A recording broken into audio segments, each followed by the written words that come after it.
The Twitter, I feel like Elon is someone who he proclaimed that this was a free speech platform when he took over, and has said that multiple times. But then he's so beholden to the advertisers because that's the only out that he has in terms of not just like hemorrhaging money out of Twitter, that he has to fall in line with, basically censoring tweets because of 100%.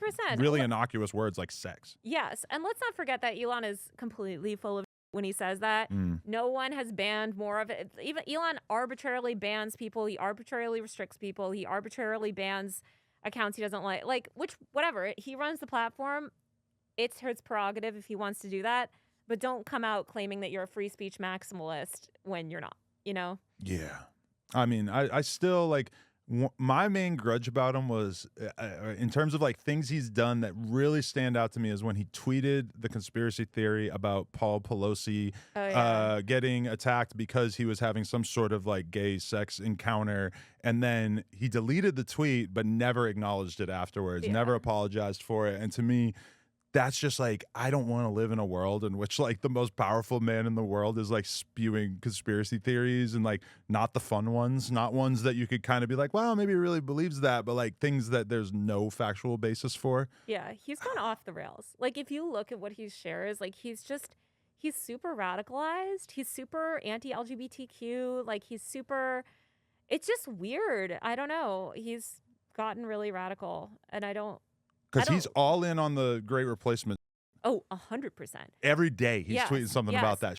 Interacts. He loves to like reply to like the most inflammatory, like crazy shit ever and just be like, interesting. Or like, Yeah. And he loves to just say basically like, oh, I hung out with someone today who still believes the news. Yeah. What an idiot. And it's like, he tweets that like so consistently that it's just kind of weird to see that be his agenda. Like it's insane. Also, it's like, the reason he feels that way is because people report critically on him and he can't take it. And my feeling is like, don't get in the ring if you can't take it. Like, you're a billionaire. Like, shut up. Like, stop whining about the New York Times writing some mean article about you. You're a billionaire. There's like a new narrative that is basically like the journalists and the media people are at fault for Trump being able to seem like he could be successful in this upcoming election, because of the fact that so many journalists like exaggerated how bad he was, and maybe he was bad, but he wasn't as bad as the media made him out to be. Do you feel like you have any kind of regrets about how you covered Trump or spoke about Trump on social media? Yeah,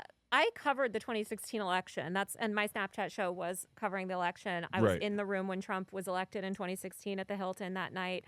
I was covering him more from like the internet standpoint. I think journalists vastly underestimated the impact that he had, and people didn't believe he could even be president for a long time. And then I think it flipped where I think you can see it in the coverage right now. Biden will do the same thing that Trump does, but there's not the inflammatory headlines. Whereas when Trump does something, there's like, a freak out. I think that's unfortunate media bias, and I really don't support it.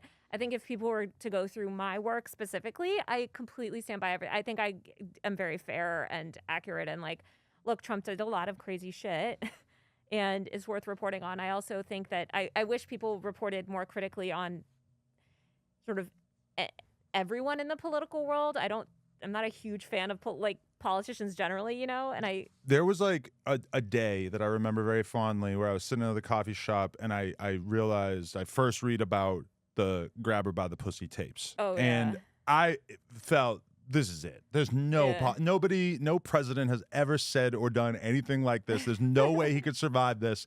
And I feel like now, if this same information was leaked, that nobody would really even the most hardcore progressives would not assume that this was going to be a big, impactful thing for his career. Like, do you think that there's anything that could really move the needle in terms of affecting Trump at this point? It's so crazy. I know. I remember when that happened too, and being like, that's insane.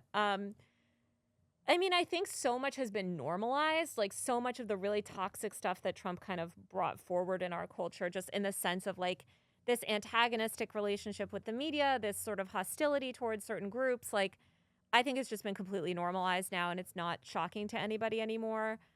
I think there's some shit that he could do, but it would have to be really bad. Like, he'd have to I mean, he famously said he could shoot someone and nobody would care on Fifth Avenue. It was really prophetic when he said that. He was kind of right. It's like, I mean, it goes back to that like uncancelable kind of personality. It's like people expect outrageous stuff from him. So at this point, people expect it. I don't know.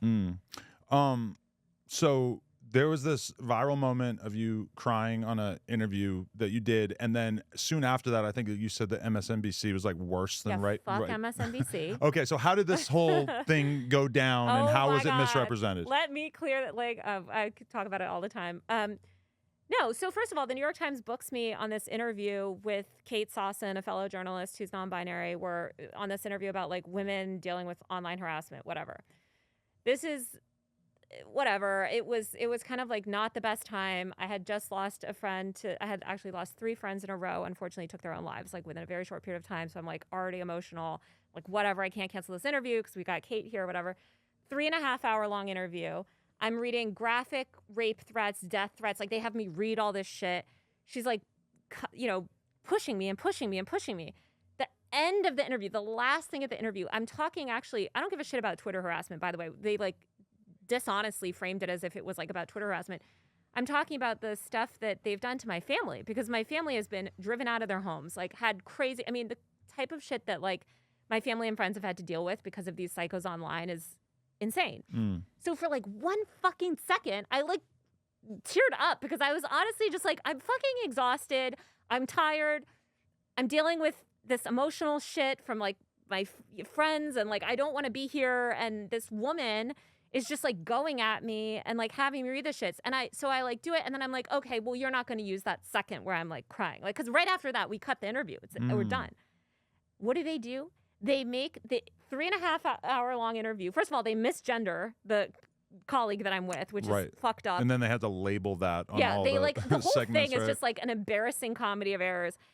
Then they misrepresented the whole segment was about like Twitter harassment. It's like, first of all, I have my comments. I don't even see content on Twitter. Sometimes I see my name trending and I click on it. I'm like, what's everyone mad about today? But like, I don't give a shit about Twitter harassment. I give a shit when people are showing up to my parents' house. That's what I give a fuck about. And yeah, they clip it into this 2-minute long segment and just like they're like, oh, Taylor Lorenz, look at this victim. It's like, are you fucking kidding me? Like, I've been covering content creators for almost 15 years now. I mean, you know, Adam, like I had like PewDiePie make a video about me. I've had so many people, Logan Paul, Jake Paul. I've had every stupid fandom on the planet come after me. I have an extremely high threshold when it comes to online harassment. Right. Mostly because I deal with children, but who, you know, the children fans of these influencers. Right.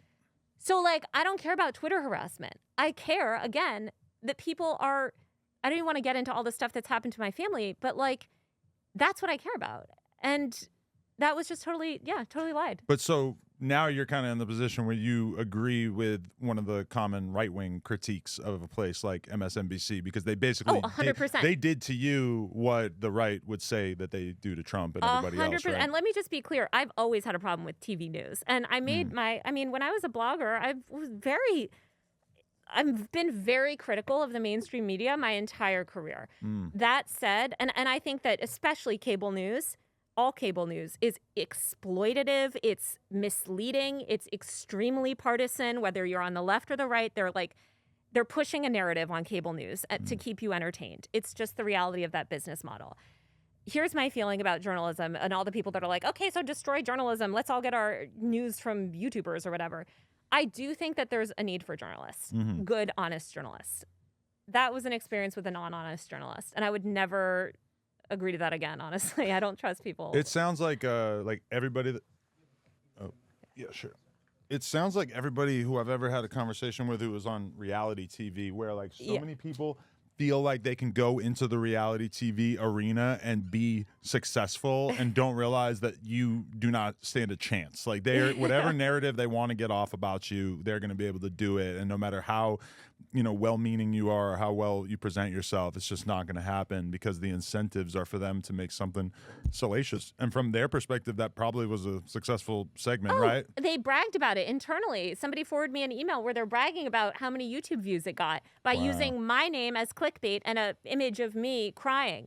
And it's just like, how fucked up are you? How stupid are you? Like, to use an image of a woman crying, as you know, like it's just a very specific gendered image that's like, that's going to be on the internet forever.